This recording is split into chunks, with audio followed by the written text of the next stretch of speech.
Bonjour, bonjour, bonjour, bonsoir. Et ko dépendre kaka na heure oyo bokolanda biso na kati ya chaîne na bino oyo bolingaka mingi ya B52 la mignonne officielle. Bandeko na ngai. Tozo kende wapi na mokili ya lelo.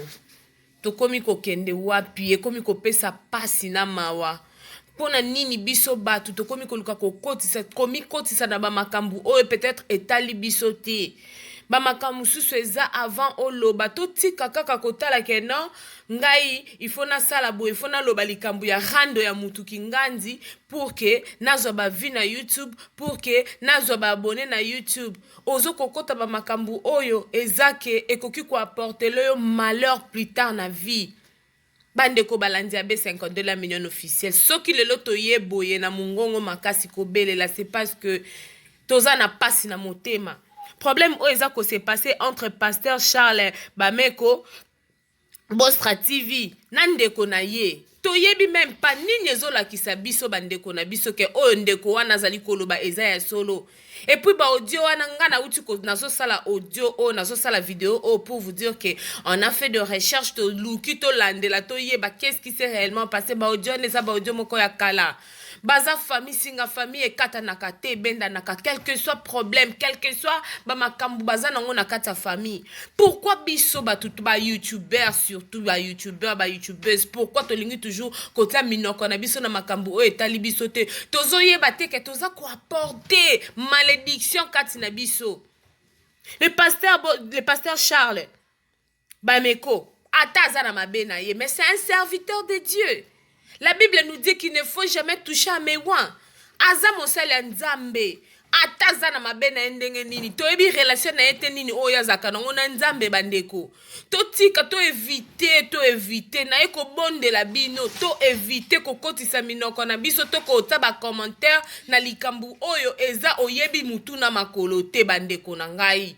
Eza pasi mingi na mitema koyoka ba makambu nyoso to batu nyoso to bazo sala ba analyse ba makambu oyo eza koseleka. Baza famille quel que soit problème ozo komela bango pourquoi biso tokoya ko tanga nazo kote la pasteur te mais nazo lukaka ko luka ko bate la milimo na biso batu o tozo luka ko chaminoko na biso na makambu o etali biso te surtout na basali ya nzambe. Bible zolo bala biso ne jugez point. Un pasteur c'est pas un dieu. Aza mutuloko ayonanga aza na mabena ye et puis soki emoka reconnaître mabena ya okeko senga bolimbisi.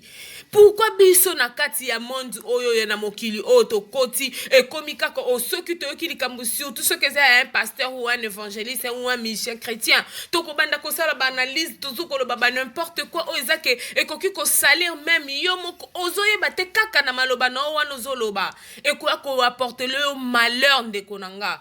En tout cas toyebi te pasteur Charles Bameko Bostra TV nandeko na ye baza na ba problème. Famille nezanga makambo. Famille nezanga makambo. On a moni ke batu msuti na ba prière à midi, bazoko senga banyongo tina kati ya ba commentaire. Vraiment où allons-nous avec ces pays? Tozo kende wapi pourquoi to lingi kaka kota mitu na biso na ba bêtise? Pourquoi to lingi toujours kota mitu na biso na ba mbisi bolimbisi téléphone nge kataki? Je disais pour nini to lingi kaka komi koti sana ba makambo e ko apporter le biso malheur plus tard na vie. En tout cas bande ko to meka ko yeba ko zo part des choses.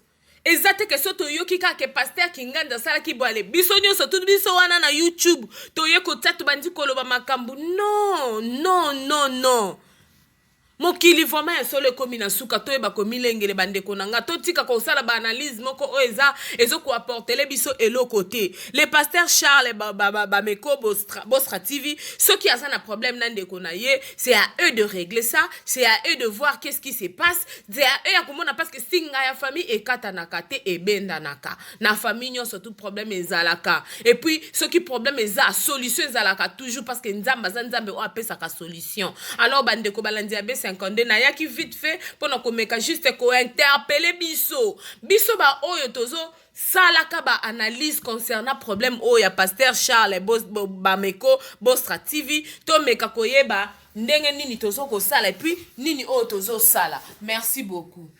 Nga nalingi na bakiselo komoko toyeba ke to komi na tango ya suka tokomi na ta ya suka ndeko na ngai tika komikotisa na makambo oyo etali yo te tika komikotisa na baproblème surtout ya basali ya nzambe nazobondela biso na bolingo ya nzambe to tika komikotisa na baproblème oyo toyebi ke oyebi ata te opo oyokaki kaka yo vandela ngo banzosa analyse omeki kovérifie na source te pour savoir qu'est-ce qui s'est réellement passé. En tout cas bandeko na ngai na ye kobeta mbela to tika makambo oyo problème oyo ko s'est passé entre pasteur Charles Bameko Bosra TV nandeko na ye eza problème na bango eza te comme sujet pour na biso eza te comme sujet pour na biso ya kobanda koloba nyonso ndenge tozoloba réseaux sociaux etomboki moto epeli que non pasteur Charles ndasali boye pasteur Charles ndazongisi boye. En tout cas bandeko na ngai to meka un peu ko changer côté wana parce que